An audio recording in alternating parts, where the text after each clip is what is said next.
Welcome back, and let's dive straight into the news. The Defense Minister of Ukraine, Reznikov, said that Ukraine is already a de facto member of NATO. What did he mean by that? When is Ukraine planning on starting its offensive? What are some secrets that got spilled this week about Russia? And we gotta talk about Berlusconi, who is the former disgraced Prime Minister of Italy. Yeah, he's trying to be relevant again. With that, hi, my name is Yewleea and you're watching The Brief, where we discuss everything that happened in and pertaining to Ukraine in the week thus far in about 20 minutes. Let's go.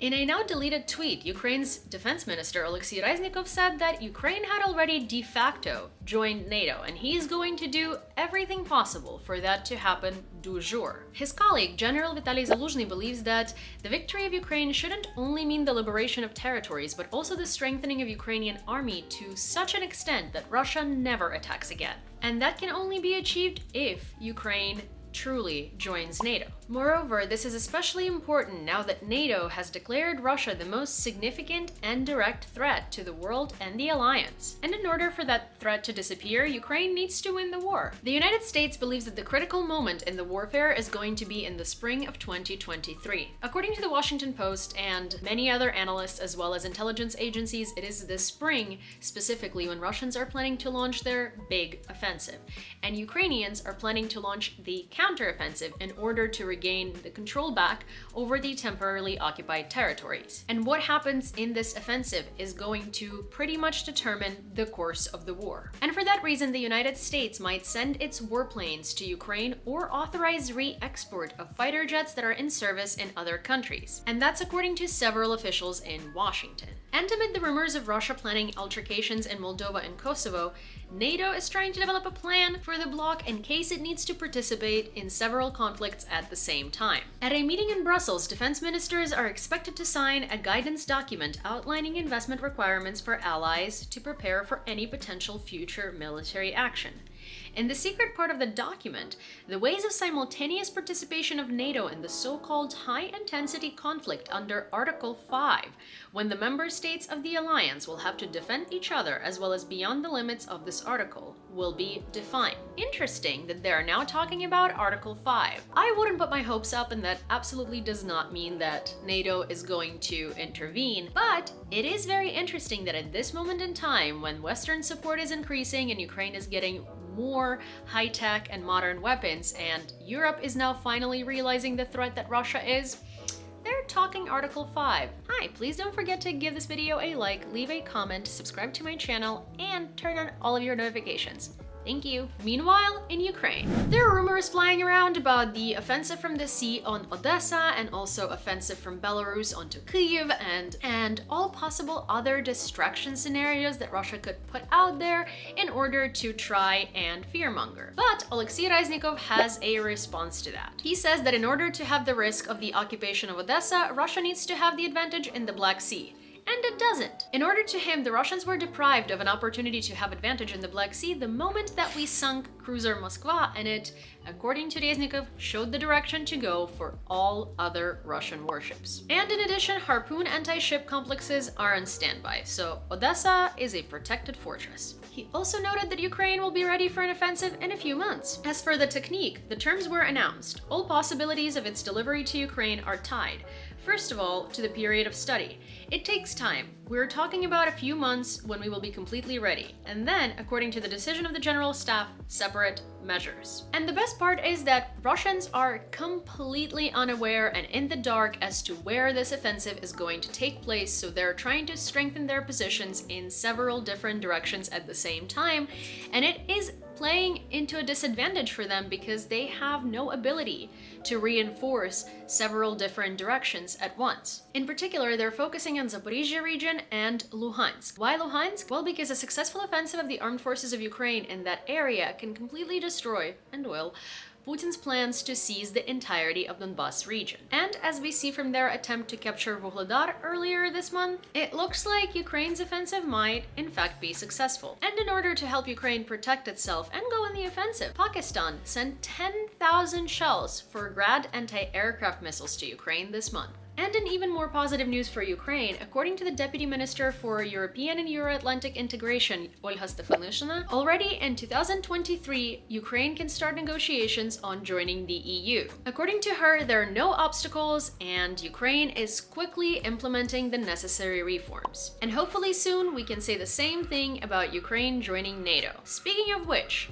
meanwhile about Russia. As the Ministry of Foreign Affairs of Ukraine has been noting since the full-scale invasion and before, in 1991 in December, Russia has illegally usurped USSR's seat on the UN Security Council. No legal procedures defined by the UN Charter were followed. Arguably, this is what started the feeling of the absolute impunity in Moscow and led to multiple crimes. And here is a video that explains to you exactly why the UN Security Council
What do you think? Do you agree with the points made in the video? Let me know in the comments. And as if Russia did not have enough unfortunate revelations this week, here is another one. Russian troops were ordered to advance to the east of Ukraine, but they did not accumulate enough offensive power to advance in any direction. And then Yevgeny Prigozhin, who by the way is evidently being pushed out by Kremlin, has finally started speaking the truth and said that Bakhmut is unlikely to be taken by the Russian army. Across the entire front, the armed forces of Ukraine have activated and are gathering equipment and reinforcements. The artillery fire of the armed forces of Ukraine does not stop and increases every day.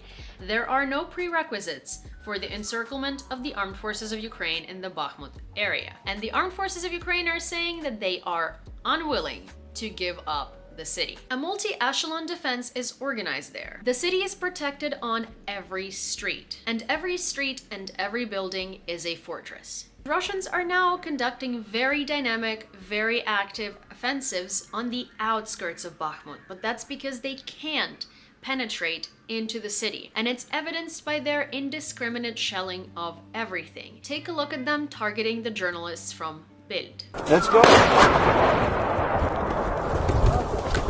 Такое двора просто задал.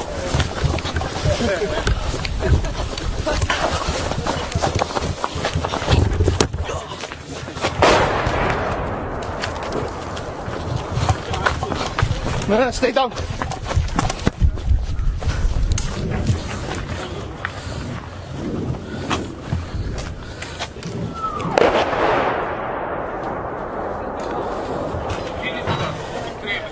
Contrary to what Russia wants you to believe, Bakhmut defense helps and doesn't hinder the counteroffensive for Ukraine.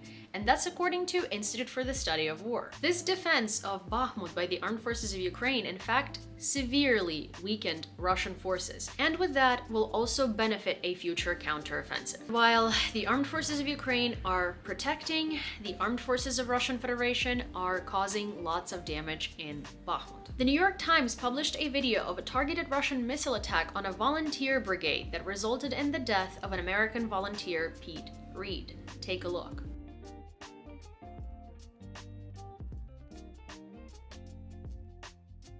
It has been said that it was done by a laser-guided missile. And at first it was attributed to indiscriminate Russian shelling, but then after watching the video a couple of times you realize that since it was a guided missile, they deliberately attacked a volunteer van. How much lower can Russians sink? But in the good news, hopefully they're not going to be able to cause this much damage for much longer, as 97% of their army is currently involved in Ukraine. Their combat effectiveness is potentially reduced by 40%, and 2/3 of their tanks have been destroyed. And that is not the only bad news for Russia this week. Here is a bombshell. The secrets of the Russian Tu-160M bomber have been leaked to the US. The engineer who knows the secrets of the aircraft has asked for asylum in the United States. Yahoo News has received an official report from the US Border Patrol in Mexico of one of the engineers who worked on developing the T-160 bomber. The man said that he feared prosecution by the Russian authorities for participating in protests for Navalny, the Russian opposition leader. We're gonna cover him in a separate video. In exchange for asylum, he promised to surrender important information about Russian aviation to the US authorities. And he knows a lot. Specifications, features of the production process, the dependence of production components, and most importantly, existing restrictions. So those can be amped up a little bit. I mean, if any Russian was to ask for asylum in the United States, I think this is as good as it gets. And speaking of switching alliances, some of them are obviously involuntary. At least 43 re-education centers for Ukrainian children have been found in Russia and Crimea. At least 6,000 Ukrainian children aged from 4 months to 17 years have been resettled in such institutions from temporarily occupied territories. The farthest camp from Ukrainian border is in the Magadan region, which is frankly much closer to the US than it is to Ukraine. The goal and the agenda of such centers is to re-educate these children politically,